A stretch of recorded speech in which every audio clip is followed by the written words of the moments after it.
مسافران لە فڕۆکەخانەی فرانکفۆرت کاردانەوەیان بەرامبەر بەو پلانە دەربڕی کە کاربەدەستانی ئەمریکا و ئەوروپایی دایدەمەزرێنن کە قەدەغەکردنیی ئێستای ئەمریکا بۆ سەر لەپتاپ و ئایپەد و دەستگای ئەلەکترۆنی بۆ ئەو فڕۆکانە بەرفڕام بکەنەوە کە لە ئوروپاوە دێن.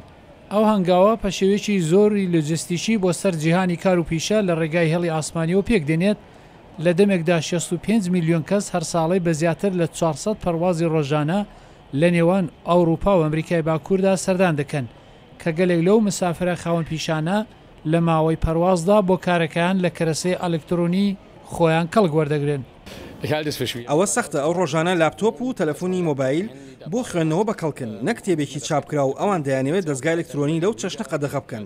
ئەوەش گرفتێکی دیکەی ئاسایشیە چکە ئەگەر لە نێو فڕۆکە دەستگای ئەلکترۆنی خۆم تەسیم بکەم نازانم داخۆچیان بەسەر دێت.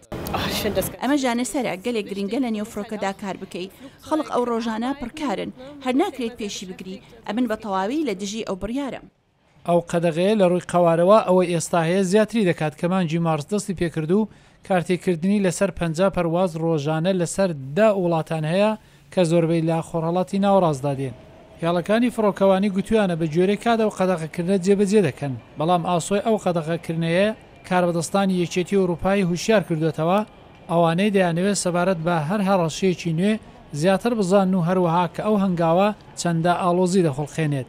هەروەها پرسیار سەبارەت بە بوونی سڵامەتی لە نێو باری فڕۆکاندا هەیە شوێنێک ژمارەیەکی زۆر کەرەسەی ئەلەکترۆنی جۆرێک لە باتریان هەیە کە دەبێتە هۆی ئاگرگرتن.